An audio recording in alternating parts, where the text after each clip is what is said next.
Hello there, guys. Welcome back to what I'm dubbing the transfer special, heading into Monday's return to the Premier League for Ipswich Town in what is our fourth season now. As you can see, I've already spent 6.72 million. I'm going to see what have we spent it on, how are we looking. We're going to go over a couple of things to get us going. Now, the first thing we're going to go over, if I just jump over to the search tab here, I've got 10.25 million left to spend. So we're going to look at what we spent that on and what other areas of the team we still need to look to address going forward.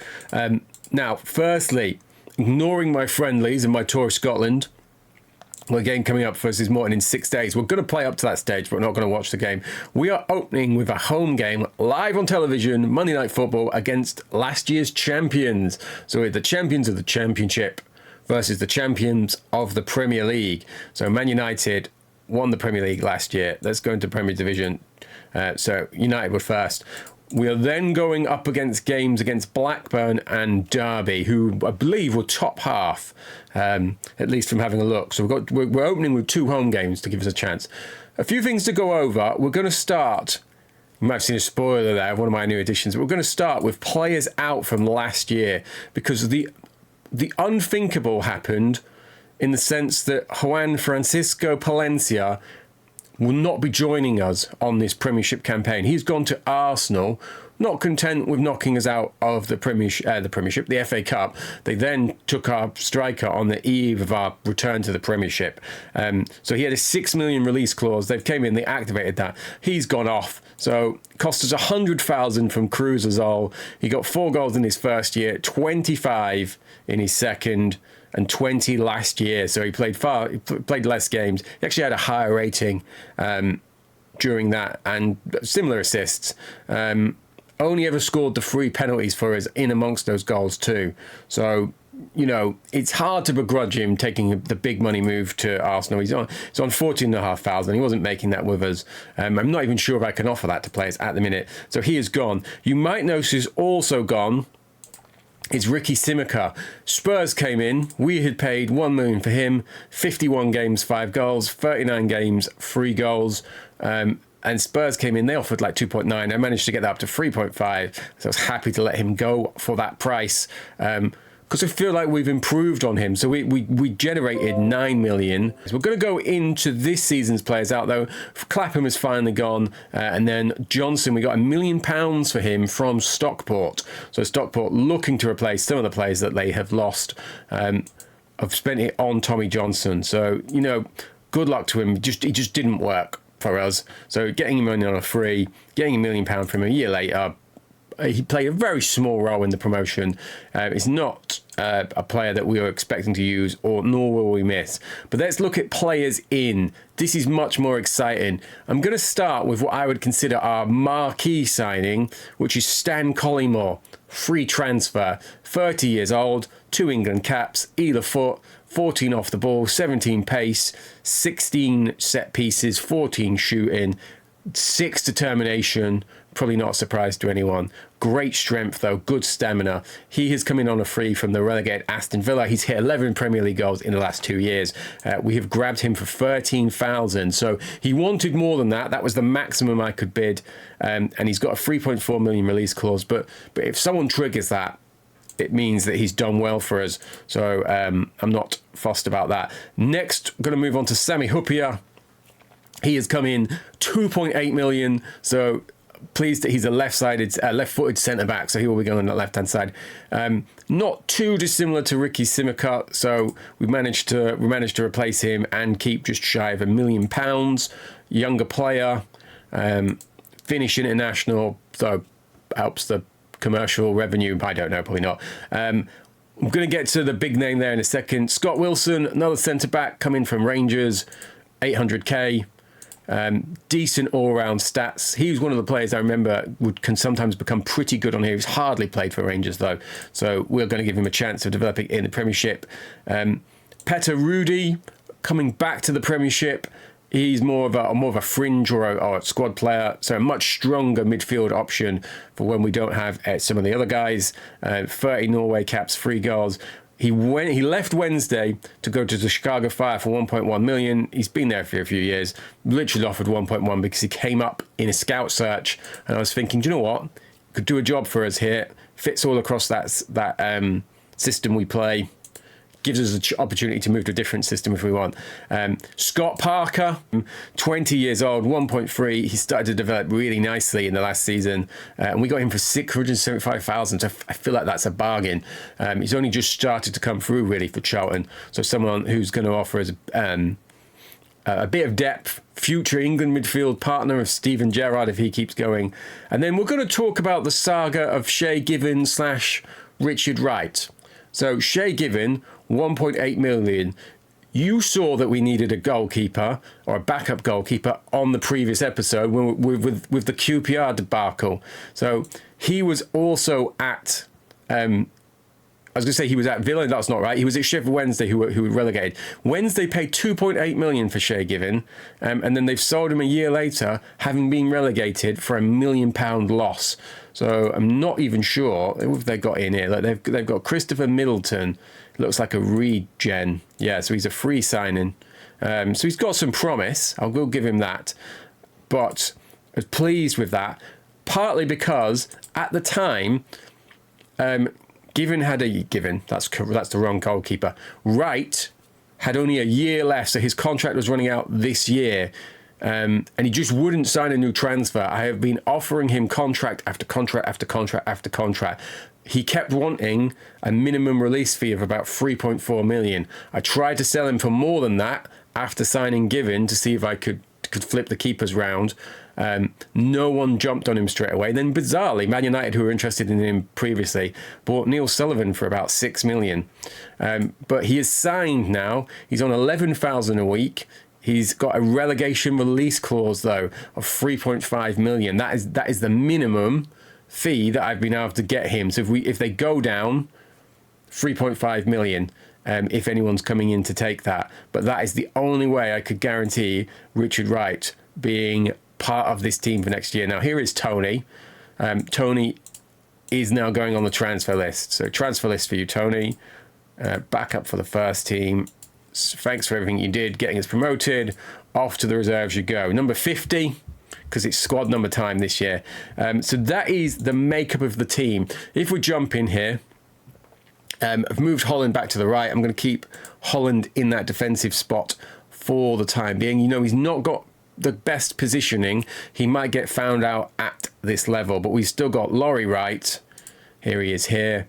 We've got David Robertson. Even though he's 32, she's still got enough that you would hope he's going to cut it at this level. Hopia has jumped in to that left-sided spot for now, and then Vance Warner has moved into the central spot.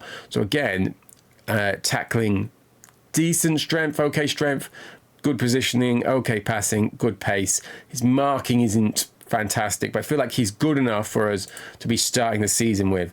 Keats, Mullins, good partnership. This is a spot I've been looking to upgrade. Gerrard is developing nicely in here, so he will probably be the starting midfielder, and we'll probably be going with the Hughes-Hartson partnership with Collymore on the bench, depending on how pre-season goes. We've still got Mendonca for another year. I got that wrong. He is here to 02, so he's got one more year with us. Again, he's probably going to be off to the reserves after pre-season, but he will be there. Johnson, you know, he's got a little chance to impress in the Premiership, maybe finally get that transfer. Rissiv is staying with us for now. Musto is staying with us now, and then Luna is staying with us for now, just because no one has come in for them. I'm going to have a look, though, at what I've been doing. Now, if I come onto my shortlist, I'm going to show you the player that I had an offer accepted for. I had his wages agreed. Everything was fine, but he just didn't get a work permit, and it was Walter Gaitan. Gitan. I don't know how you're supposed to be pronouncing this A accent. So look, pace 20, off the ball 13, passing 13, decent positioning, great elite set pieces, good shooting, good flair, good creativity, great agility, great acceleration, but he had no chance of signing. So he's off in the Barca B team. Barca B also had Eddie Pope, the American, tried to go in for him, but there was just a wave of teams after him. I did have a look at this guy, Ruben Claver, but his pace just turned me off. Wasn't interested in such a slow striker. So he was one of the targets. Another target that we've not had any luck with, again because of the work permits, would be Xavier Savola, who's, he's hitting that elite phase now. I'm surprised that he's not ended up in Europe already. Some of the other players we considered, Mark Viduka, considered him whilst I was waiting on Stan Collymore signing. But if we come to Celtic, you'll see that he doesn't have a work permit, so I don't know whether we would have got him in. Going a bit further down, let's start with this. Let's stay with strikers. I tell you what, let's filter this by strikers. So you can see just the strikers who are on here. Alvaro Recoba, Alvaro Recoba, the Uruguayan. He was a free signing. He was just contracted, expired.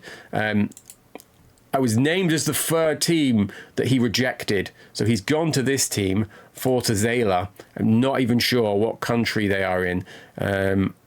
So look, they've got an Angolan, they've got a South Korean, they've got a Dutch player, they've got a Russian. Now they've got a Uruguayan. I've clicked on the wrong person. Here he is. So if you know where they are, let me know in the comments. I'm not going to go to looking them up. They've got some decent players there for whatever level they're at, though. So he was one of our targets. The other one who's not showing up for me was John Carew. John Carew is still on a part-time contract, 19 years old, playing over in Norway still. So he was someone that I was thinking about. In terms of defensive targets, we had a look at this guy, Tranios Dellas. He's come from Sheffield United on game. Liverpool got him for 150,000. They're currently trying to get 2.4 million for him. I offered way below that. I wasn't paying what they were asking for him, having got him for so little. But at the minute, he's not coming in. Ugo Ekiog, I've tried several times to land. Same with Rio Ferdinand. I just can't get them to accept an offer. Philippe Clement, again, same thing. He's starting for Coventry, so I can't get them to accept an offer. I've offered like 3 times his asking price at the minute, and they're just not budging on that. So that is pretty much it. I've got my eye on Luis Boamorte, depending on how the season starts, just in terms of that as an option or rotational spot for that attacking midfielder role, depending on how Gerard does at this level. But for the time being, we're just going to start having a look through and considering who we might sign or who we might be going for in terms of options. So let's get this back onto here. See that Netherlands interested. You should have, Eric. You had the chance. Now you're off at Spurs. What have Spurs got? So at the minute he's sub 5. So they've got Ravanelli. Decent signing. As I said, they've just brought him in. 2.5 million. There's a crazy amount of movement on this game and a crazy amount of players' contracts expiring. For example, Shevchenko. His contract had expired, and I think he's ended up somewhere in Germany. So maybe we'll find him on the next episode. Right. So one of the targets you might have saw on the list here was Kike Martin, Spanish player, currently at Real Madrid B. They want 5.5 million for him. Espanyol have just put in 2.8 million, and Real Madrid have accepted this. For the time being, I feel like I'm so well stocked in that striker position that I don't want to even be getting involved in this, so I am going to remove him from my list. Gillingham have made an offer to loan Titus Bramble. I said it was the transfer special. Gillingham, what league are you in? They're in the 2nd division. Bramble is not developing as I want, but we've got a whole host of teams in for him here. Look, so he's not going to Gillingham. Swindon, I'm going to say no as well.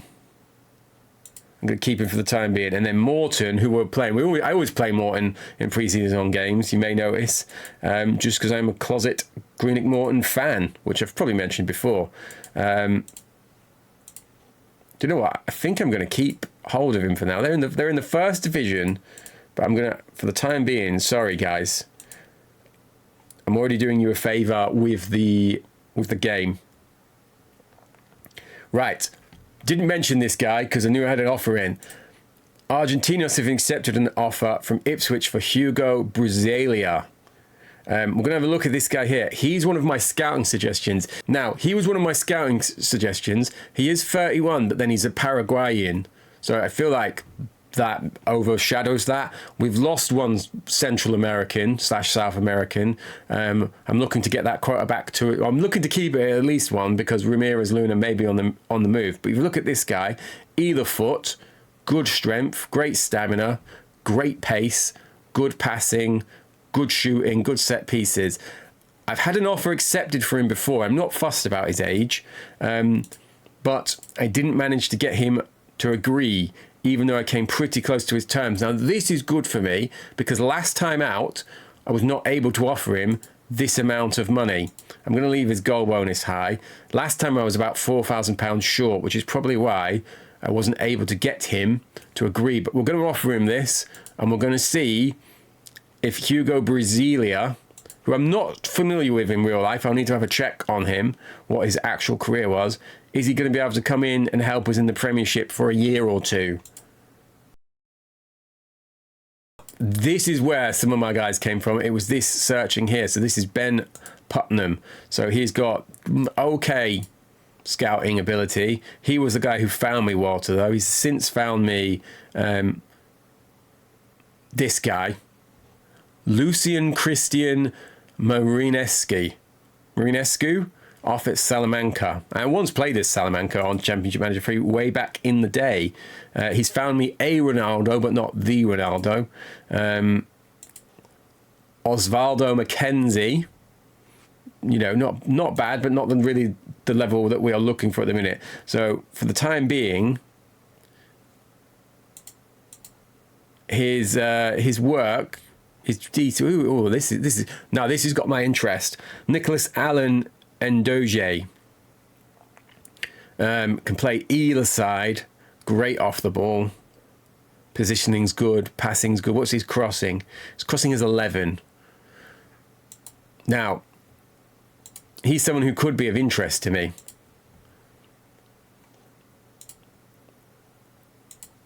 Let's get the 750 bid in. I like to test the water with something like that. Elvis, I had a check out before.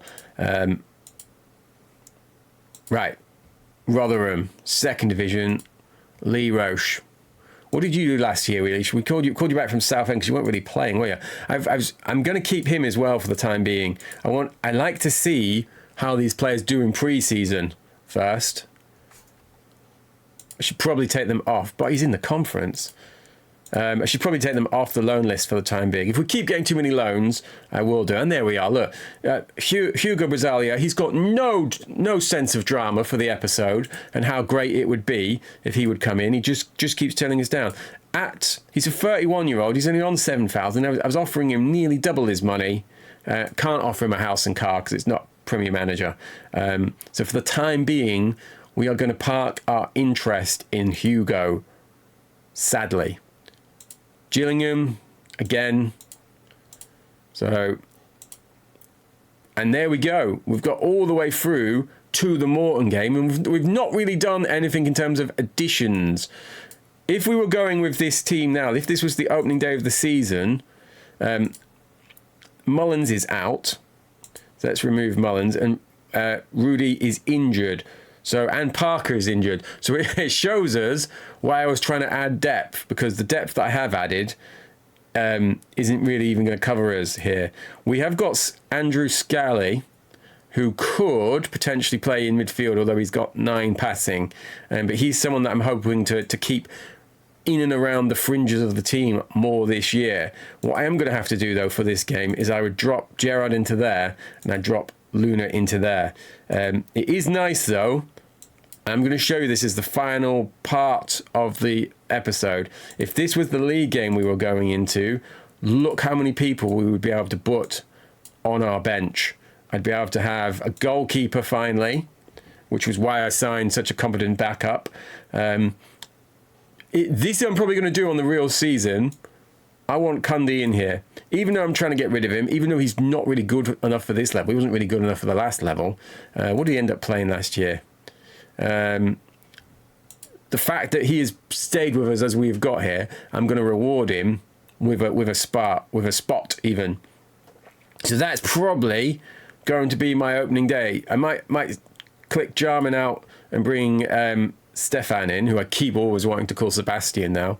But I might bring him in. But otherwise, I feel like that's the makings of a team more than capable of challenging for this Premier League. The board want us to battle against relegation or avoid relegation or whatever it is. But look, we've got Wolves, Wimbledon, Watford, Sunderland. Forest are pretty decent on this. I completely missed this. This was one of the things I'd made in my notes to discuss. But Norwich. So that East Anglia rivalry will be continuing. Let's have a look who they've signed so far. They've signed a guy from Port Vale and they've signed a guy from Tampa Bay. So they did get up in the playoff final. I don't think we've mentioned that. Middlesbrough, been here a while, but they're not fantastic.